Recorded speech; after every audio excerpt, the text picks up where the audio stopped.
Just 21 days. এই ভিডিওতে আমি তোমাকে যা বলবো সেটা যদি মাত্র 21 দিন ফলো করো তাহলে তুমি তোমার সাবকনসিয়াস মাইন্ডকে রিপ্রোগ্রাম করে 99% প্রবলেম সলভ করতে পারবে।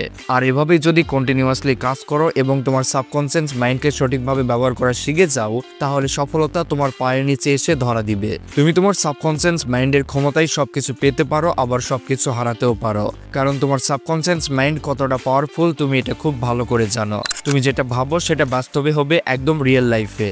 But how to use the power of your subconscious mind, কিভাবে তুমি সেখানে যাবে যেখানে তুমি পৌঁছাতে চাও। Okay, let's start the video. Thomas Alva Edison, the great scientist. হ্যাঁ, সেই ব্যক্তি যার কারণে আজকে আমরা রোশনিতে আছি। তার এমন একটি গল্প আছে যেটা শোনার পর তোমার গোসবাম্প চলে আসবে। একদিন থমাস আলভা এডিসন দৌড়ে তার বাড়িতে আসে। তার হাতে একটি লেটার ছিল যেটা তার প্রিন্সিপাল দিয়েছিল এবং তাকে বলেছিল এই লেটার তার মাকে দিতে।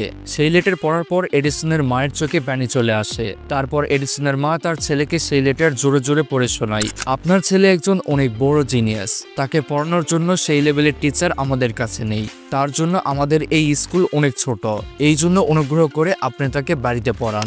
তারপর বেশ কিছু বছর পর তিনি যখন একজন গ্রেট সায়েন্টিস্ট হন, তার মা মারা যাওয়ার পর তিনি যখন একদিন পুরনো বই খুঁজছিলেন তখন তার টেবিলের ড্রয়ারে তিনি সেই লেটার খুঁজে পান যেটা ছোটবেলায় তার প্রিন্সিপাল দিয়েছিল।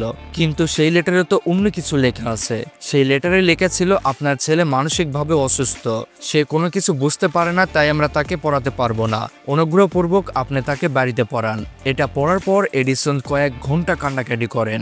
এরপর তিনি তার একটি বইয়ে লেখেন থমাস আলভা এডিসন একজন মানসিকভাবে অসুস্থ বাচ্চা ছিলেন, যিনি শুধুমাত্র তার মায়ের কারণে পৃথিবীর শ্রেষ্ঠ বিজ্ঞানীদের মধ্যে একজন হয়েছেন। মরাল অফ দ্য স্টোরি, পুরোপুরি আত্মবিশ্বাসের সাথে নিজেকে নিয়ে তুমি যেটাই ভাববে সেটা বাস্তবে পরিণত হবে। আর তোমার সাবকনসিয়াস মাইন্ডকে এই লেভেল পর্যন্ত প্রোগ্রাম করার জন্য তোমাকে হেল্প করবে অ্যাফার্মেশনস। তোমার সাবকনসিয়াস মাইন্ড 24/7 আওয়ার্স অ্যাক্টিভ থাকে এবং কোনটা সঠিক কোনটা ভুল সে জানে না, এবং এটাও জানে না কোনটা সত্যি কোনটা মিথ্যা। সে শুধু যে কোনো বিষয়কে ফিল করতে পারে। মানে তুমি যদি নিজেকে বলো তোমার দম নেই, তোমার এটা নেই সেটা নেই, তাহলে সত্যি এমনটা হবে। কিন্তু তোমার কাছে যদি আসলেই সেসব কিছু না থাকে, but still you are saying I am the best, I am unstoppable, দুনিয়ার কোনো শক্তি আমাকে হারাতে পারবে না, I am healthy, I am confident, যদিও তুমি এমনটা না হও কিন্তু এমনটা বলার কারণে এই সব কিছু তোমার বাস্তবে পরিণত হতে শুরু করবে। কিন্তু শুধু বললেই যে এমনটা হবে তা নয়, তোমার সাবকনসিয়াস মাইন্ড যেটা ফিল করতে পারবে সেটাই শুধু বাস্তবে পরিণত হবে। তার মানে তুমি যখন এসব অ্যাফার্মেশনকে বলবে প্রতিটা শব্দ তোমাকে ফিল করতে হবে। 21 দিন রোজ সকালে ওঠার পর অথবা যখন তুমি নিজেকে দুর্বল মনে করছো তখন শুধু এই অ্যাফার্মেশন গুলো বলবে, দেখবে ম্যাজিক শুরু হয়ে যাবে। 21 দিন যে শব্দগুলো শুধুমাত্র তোমার মুখে ছিল, 21 দিন পর সেগুলো বাস্তবে হতে শুরু করবে। শুধু অ্যাফার্মেশনস নয়, তুমি কি ধরনের গান শুনছো সেটা তোমার মাইন্ডকে প্রোগ্রাম করে, কারণ প্রতিটা গানের মধ্যে ভাইব্রেশন থাকে। এজন্য সেই গান তোমার কনসিয়াস সাবকনসিয়াস মাইন্ডে প্রচুর ইফেক্ট ফেলে। এজন্য প্রতিদিন এমন কিছু গান শোনো যেগুলো তোমার ভেতরে আগুন লাগিয়ে দিবে। আর এইসব গান তোমার লাইফে এমন শক্তিশালী ইফেক্ট তৈরি করবে, তোমার ভেতরে আগুন জ্বলে উঠবে কোনো কিছু পাবার জন্য। আর লাইফে সেই ব্যক্তি সাকসেস হয় না যার স্কিলস আছে, নলেজ আছে। সফলতা সে পায় যার ভেতর সফল হওয়ার জন্য সবসময় আগুন জ্বলে। এখন আসে ভিডিওর মোস্ট ইম্পর্ট্যান্ট পার্ট, কিভাবে নিজের মাইন্ডকে সফল হওয়ার জন্য রিপ্রোগ্রাম করা যায়। ওকে, এটা করার জন্য তোমাকে শুরু করতে হবে তোমার নিজের নিউ চ্যাপ্টার। আজ পর্যন্ত তুমি যত ভুল করেছো, যত রকমের চিন্তাধারা আছে সব ভুলে যাও আর শুরু করো নিজের এক নতুন চ্যাপ্টার। আর এই নতুন চ্যাপ্টারে তোমার সব ফোকাস নিয়ে যাও তোমার সেই গোলে যেখানে তুমি পৌঁছাতে চাও।